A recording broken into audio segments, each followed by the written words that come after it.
أعوذ بالله من الشيطان الرجيم ثم ننجي الذين اتقوا ونذر الظالمين فيها جثيا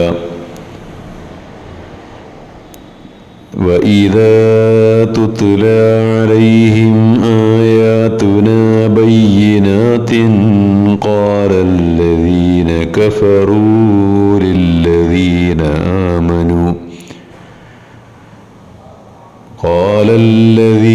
كفروا للذين آمنوا أي الفريقين خير مقاما وأحسن نديا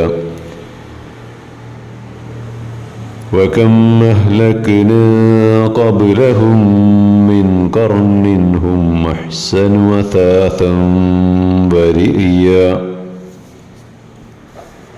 സൂറത്ത് മറിയം 72 മുതൽ 74 വരെയുള്ള ആയത്തുകളാണ്. ദൈവഭക്തരായി ജീവിച്ചവരെ നാം രക്ഷപ്പെടുത്തുന്നതാണ്.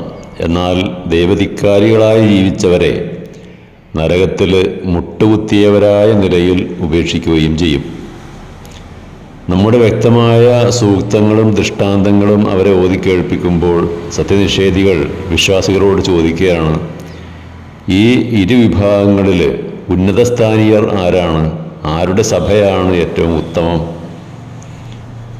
എന്നാൽ ഇവരെക്കാളൊക്കെ സാമഗ്രികളും കൗതുകകരമായ ഉപകരണങ്ങളുമൊക്കെ ഉണ്ടായിരുന്ന എത്രയെത്ര ജനതതികളെ നാം നശിപ്പിച്ചിട്ടുണ്ട്.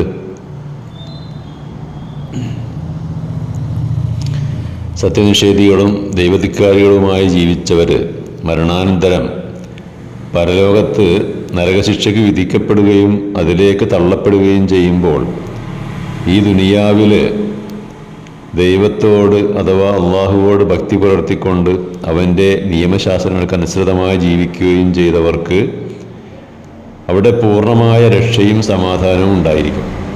സൂറത്തുൽ അൻബിയായിൽ പറയുന്നുണ്ട് 103-ാമത്തെ ആയത്തിൽ, ലാ യഹ്സുനുഹുമുൽ ഫസഉൽ അക്ബറു വതതലഖാഹുമുൽ മലായികത്തു ഹാദാ യൗമക്കുമുല്ലദീ കുന്തും തുഅദൂൻ. അവിടുത്തെ ആ മഹാഭീകരമായ അവസ്ഥയൊന്നും സത്യവിശ്വാസികളെ ബാധിക്കുകയില്ല, അവരെ ദുഃഖിപ്പിക്കുകയുമില്ല. മലക്കുകൾ അവരെ സ്വാഗതം ചെയ്തുകൊണ്ട് പറയും, നിങ്ങൾക്ക് വാഗ്ദാനം ചെയ്യപ്പെട്ട ആ സുദിനമാണ് ഇത്.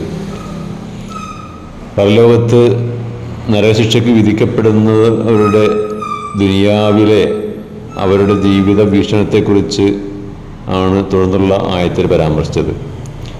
അതായത് അള്ളാഹുവിലും പ്രവാചകനിലും പരലോകത്തിലും രക്ഷാശിക്ഷകളിലൊക്കെ വിശ്വസിച്ച് ദുനിയാവിലെ ജീവിതം നന്നാക്കി തീർക്കണം എന്ന് അവരോട് ആവശ്യപ്പെടുമ്പോൾ അവരുടെ പ്രതികരണം ഇങ്ങനെയാണ്, ഞങ്ങൾക്ക് വേണ്ടത്ര സമ്പത്തും സന്താനങ്ങളും ശക്തിയും കഴിവും അറിവും ഒക്കെ ഉണ്ട്. വിശ്വാസികളായി ജീവിക്കുന്നവരുടെ അവസ്ഥ നോക്ക്, അവർ മർദ്ദിക്കപ്പെടുന്നു, പീഡിപ്പിക്കപ്പെടുന്നു. അവർക്കാണെങ്കിൽ സമ്പത്തും കഴിവുകളൊന്നും ഞങ്ങളുടെ അത്ര ഇല്ല, ദരിദ്രരാണ് പൊതുവെ. അപ്പോൾ നിങ്ങൾ പറയുന്നത് സത്യമായിരുന്നെങ്കിൽ നിങ്ങളല്ലേ ഞങ്ങളെക്കാൾ മികച്ചു നിൽക്കേണ്ടവർ. ഇക്കാലത്തും ഇത്തരം ചിന്താഗതികൾ വെച്ച് പുലർത്തുന്ന ഭൗതികവാദികളും പറയുന്നത് ഇങ്ങനെ തന്നെയാണ്.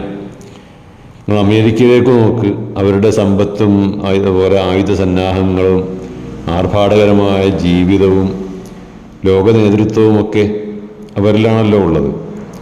അപ്പോൾ അവരാണ് ശരി എന്നതിൻ്റെ ഒരു തെളിവ് അതൊക്കെ തന്നെയാണ്. അവർ ദൈവത്തിലോ പരലോകത്തിലോ വേദത്തിലോ ഒന്നും വിശ്വസിക്കുന്നില്ല, എന്നിട്ടും അവർ ഉന്നതരാണ്. അതിനാൽ ദൈവവും പരലോകവും ഒക്കെ വെറും മിഥ്യയാണ് എന്നൊക്കെയാണ് ഇവർ വാദിക്കുക. അപ്പം ഇങ്ങനെ ചിന്തിക്കുന്നവർക്ക് പരലോകത്തെ കാഴ്ചകൾ ഒക്കെ നേരിൽ കാണുമ്പോൾ മാത്രമേ യാഥാർത്ഥ്യങ്ങൾ ബോധ്യപ്പെടുകയുള്ളൂ.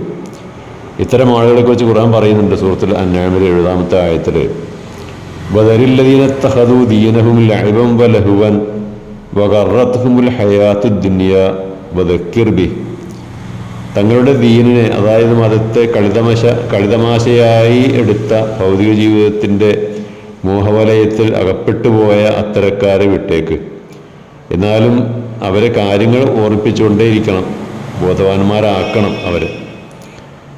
അതായത് ഭൗതിക ജീവിതത്തിൽ ആണ്ടുപോയ അത്തരം ഭൗതികവാദികളെ കാര്യങ്ങൾ പറഞ്ഞ് ബോധ്യപ്പെടുത്താനും വിശ്വാസികൾ ശ്രമിക്കണം എന്നാണ് പറഞ്ഞൊരർത്ഥം. വാഹൃദവാന അൽഹംദുലില്ലാഹി റബ്ബിൽ ആലമീൻ.